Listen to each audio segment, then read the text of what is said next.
अभ्यासाचा राजमार्ग episode 24 15 April 2024. Machhindra Chate सरांचा विद्यार्थी आणि पालकांशी सुसंवाद. 3 महत्त्वाच्या गोष्टी.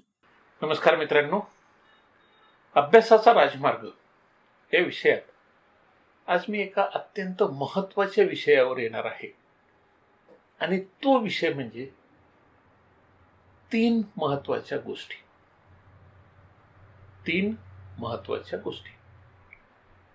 अभ्यासासाठी 3 गोष्टी फार महत्त्वाच्या आहेत आणि त्या 3 गोष्टी म्हणजे 1. भोजन, 2. झोप आणि 3. शारीरिक श्रम. ह्या 3 गोष्टी लक्षात घ्या. या अभ्यासाच्या गोष्टी नाहीत, पण अभ्यासासाठी फार फार महत्वाच्या गोष्टी आहेत. आज या 3 गोष्टीबद्दल आपण चर्चा करूया. पहिली गोष्ट कोणती? भोजन. दुसरी गोष्ट कोणती? झोप. आणि तिसरी गोष्ट कोणती? शारीरिक श्रम. जर ह्या 3 गोष्टी तुम्हाला योग्य पद्धतीनं वापरता आल्या तर तुमची अभ्यासामध्ये फार छान प्रगती होऊ शकते. मित्रांनो, कसं असतं की समजा एखादा मनुष्य खूप खातो आणि शारीरिक श्रम काय करत नाही, काय होईल? तो जाड्या होऊन जाईल. किंवा एखादा मनुष्य आणि खूप कमी खातो आणि चालतो पण खूप, एक्सरसाइज वगैरे पण करतो, खाल्लेलं सगळं पचवून पण टाकतो, अडकुळा राहील. आता जाड्या माणसाला वाटतं की आपण वजन कमी व्हावं, अडकुळ्या माणसाला होतं आपलं वजन वाढावं. पण मित्रांनो, खरा तोच की जो हा बॅलन्स राखतो. प्रत्येक गोष्टीचा बॅलन्स आपल्याला राखता आला पाहिजे आणि हा बॅलन्स फार महत्वाचा आहे. भोजनाचा बॅलन्स फार महत्वाचा आहे. झोपेचा बॅलन्स फार महत्वाचा आहे. शारीरिक श्रमाचा बॅलन्स फार महत्वाचा आहे. अतिरेक होता कामा नये. प्रत्येक गोष्टीची एक फिक्स गोष्ट म्हणजे क्रिटिकल व्हॅल्यू, एक विशिष्ट किंमत असते. म्हणजे उदाहरणार्थ बघा, जेवण आपल्यासाठी आवश्यकच आहे. आपण जर जेवलो नाही तर आपलं शरीर म्हणजे डिस्चार्ज झालेला मोबाईल होऊन जाईल. डिस्चार्ज झालेला मोबाईल काय कामाचा असतो का? काही नाही. जोपर्यंत तो चार्ज होणार नाही तोपर्यंत तो मोबाईल काहीच कामाचा नाही. त्या मोबाईलवर ना कॉल येऊ शकतो, ना तुम्ही कॉल करू शकता, ना यूट्यूब बघू शकता, ना फेसबुक बघू शकता, ना व्हॉट्सअप बघू शकता. तो तुमच्या काहीच कामाचा नाही, कारण तो डिस्चार्ज झालेला आहे. तसं मित्रांनो, आम्हाला सुद्धा ह्या 3 गोष्टीचा बॅलन्स कसा राखायचा हे कळालं पाहिजे. भोजन, झोप आणि शारीरिक श्रम. मित्रांनो, अनेक लोक त्यांना हे गणित फार व्यवस्थित जमतं. ते जेवतात पण मस्त व्यवस्थित, छान, झोप पण व्यवस्थित काढतात, शारीरिक श्रम पण व्यवस्थित ठेवतात, त्यांचं शरीर पण मस्त राहतं, पिळदार राहतं, छान राहतं. तर मित्रांनो, हे कसं जमवायचं हे बघितलं पाहिजे. एक, आपण भोजनापासून सुरुवात करूया. भोजन किती वेळा घ्यायचं? मित्रांनो, भोजन किती वेळा घ्यावं तर साधारणतः एक 35 नंतरचा जो मनुष्य असेल त्यांनी दिवसातून 2 वेळाच भोजन घ्यावं असं गृहीत आहे.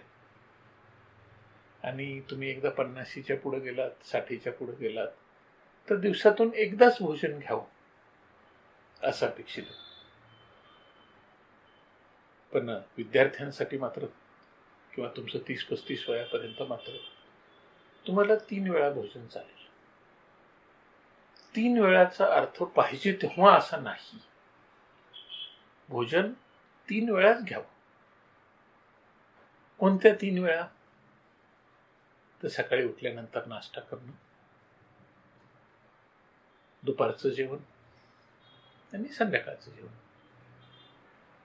संध्याकाळचं जेवण अतिशय हलक्या स्वरूपाचं असावं.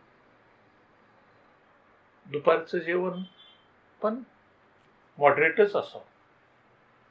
आता प्रत्येकानं हे ठरवायचे की माझ्यासाठी किती गोष्ट महत्वाची, मी किती खाणं महत्वाचं आहे. मित्रांनो, बाहेरचा मनुष्य तर सांगू शकत नाही इतकं खा इतकं खा, कारण तुमच्या पोटाची डिमांड किती आहे ही फक्त तुम्हालाच कळू शकते.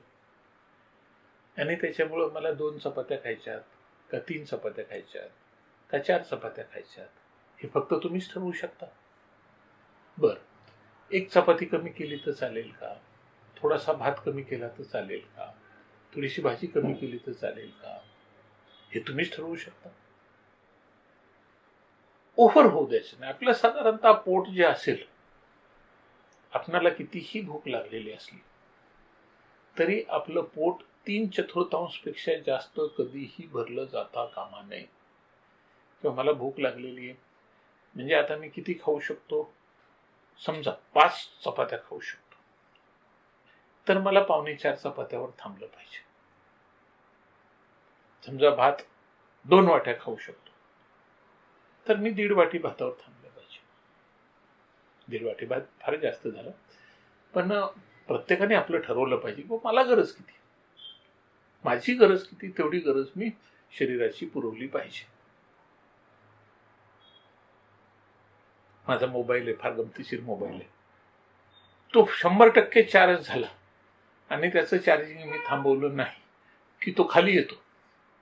आणि बऱ्याच वेळा असं होतं की मी 20% असतो चार्जिंगला लावलेला असतो आणि चार्जिंगला लागल्यावर माझं लक्ष नसतं आणि मी पाहतो मोबाईल तर 5% चार्जिंग राहिलेलं आहे.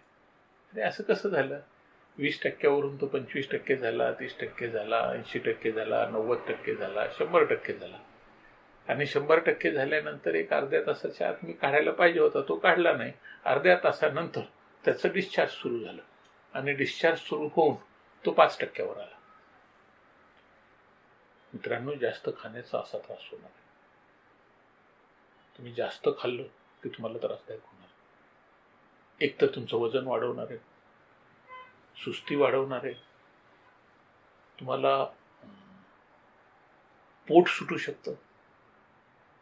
आणि ह्या जर गोष्टी आपल्याला टाळायच्या असतील तर आपलं खाण्यावर कंट्रोल पाहिजे. नॉनव्हेज खावं का खाऊ नये? मित्रांनो, मी त्या वादात पडत नाही. ज्यांना नॉनव्हेज खायचं त्यांनी खा, ज्यांना नाही खायचं त्यांनी नका खाऊ. पण जे खातात त्यांनी ठरवलं पाहिजे की मी नॉनव्हेज खायचं तर आठवड्यातून 1च दिवस खाईन, रोज रोज नॉनव्हेज खाणार नाही.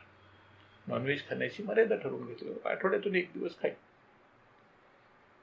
जास्त नाही. आणि तेही खाईन तर थोडंसंच खाईन, 1 वाटीभर खाईन, 1.5 वाटी खाईन, जे काय तुम्हाला जेवढा आनंद असेल तेवढं खा. नंतर तेल लावलेली चपाती खावी का? शक्यतो खाऊ नये. तेल कमी लावलेलं असावं, भाजीत तेल कमी असावं. हॉटेलमधल्या सारख्या भाज्या खाऊ नका.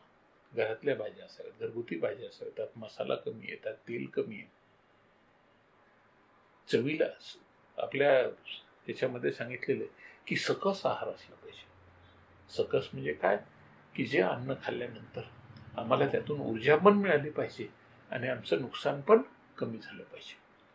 आम्ही जास्त तेल खाल्लं, जास्त मसाला खाल्ला, जास्त मीठ खाल्लं की आम्हाला त्रास व्हायला सुरू होतो.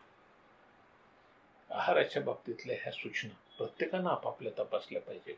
विद्यार्थ्यांसाठी वजन चेक करणं ही फार महत्त्वाची गोष्ट आहे. प्रत्येक विद्यार्थ्यांनी महिन्यातून 1 वेळा स्वतःचं वजन चेक केलं पाहिजे आणि आपलं वजन बरोबर आहे की नाही याच्याबद्दल आपल्या फॅमिली डॉक्टरशी चर्चा पण केली पाहिजे. आपल्या आईवडिलांशी पण चर्चा केली पाहिजे. मित्रांनो, ही गोष्ट फार आवश्यक आहे. वजन चेक करत राहा. आणि वजन वाढतंय असं लक्षात आलं तर तुम्हाला तुमच्या भोजनामध्ये कमी करणं फार आवश्यक आहे हे लक्षात घ्या. वजन कमी असेल तर थोडंसं आहार वाढवणं आवश्यक आहे हे सुद्धा लक्षात घ्या. तुमचं वजन काय असलं पाहिजे हे डॉक्टर तुम्हाला व्यवस्थित सांगू शकतात. फॅमिली डॉक्टर तुम्हाला व्यवस्थित सांगू शकतात की तुमची उंची किती आहे, तुमचा साधारणतः शरीराचा बांधा कसा आहे आणि तुमचं वय काय आहे, ह्या प्रमाणामध्ये तुमचं वजन किती असलं पाहिजे हे निश्चित होतं. आणि हे आपण सांभाळलं पाहिजे, पथ्य सांभाळलं पाहिजे. वजन जास्त असता कामा नये, कमी असता कामा नये. जास्त वजन सुद्धा त्रासदायक असतं, कमी वजन सुद्धा त्रासदायक असतं. शरीर व्यवस्थित कायम फिट असलं पाहिजे.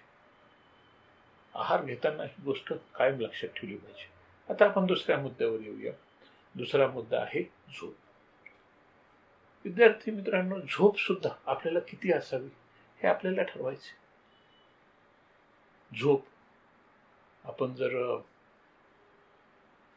वेळ मिळाला की झोपू, दुपारी जेवण झालं की झोपू, असं बिलकुल नाही करायचं. शक्यतो विद्यार्थी दशेमध्ये कधीही दुपारची झोप नको आणि झोप रात्रीच असावी. झोप जी आहे ती 6 ते 6.5 तास असली पाहिजे.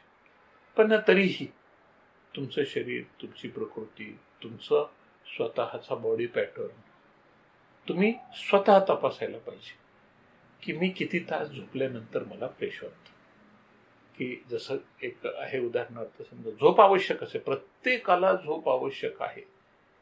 झोप कमी करा असं मी अजिबात म्हणणार नाही आणि झोप जास्त घ्या असं सुद्धा अजिबात म्हणणार नाही. आपल्या शरीराला जी झोप आवश्यक आहे तेवढीच झोप आपण घेतली पाहिजे. जास्त नको, कमी नको. तुम्ही कमी झोपाल तर त्याचा शरीरावर परिणाम होईल. तुम्ही जास्त झोपाल तर आणखी सुस्ती वाढेल.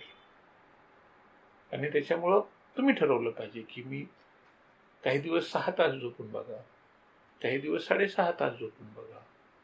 आणि ठरवा. असं नियम कधी करू नका की मी आता झोपलोय, मला झोपू द्या. झोपताना ठरवा. बऱ्याच वेळा मित्रांनो, आपलं शरीर आपल्याला इतकं इको फ्रेंडली असतं. समजा तुम्ही झोपताना स्वतःला इन्स्ट्रक्शन दिली की मला सकाळी 5:30 वाजता उठायचे आहे आणि ही इन्स्ट्रक्शन तुमच्या अंतर्मनाला बरोबर पोहोचलेली आहे. तुम्ही जेव्हा उठता आणि घड्याळाकडे पाहता तेव्हा 5:30 वाजायला 2 मिनिट कमी असतात. हा प्रयोग खूप जणांनी केला, मी सुद्धा माझ्या आयुष्यात खूप वेळा केलेला आहे. पण ही सूचना आपल्याला अंतर्मनाला देता आली पाहिजे की मी किती झोपू किंवा मला किती झोपायचे, माझ्यासाठी झोप किती आवश्यक आहे, हे प्रत्येकानं ठरवलं पाहिजे. कमी झोप पण महत्वाची नाही, जास्त झोप पण महत्वाची नाही.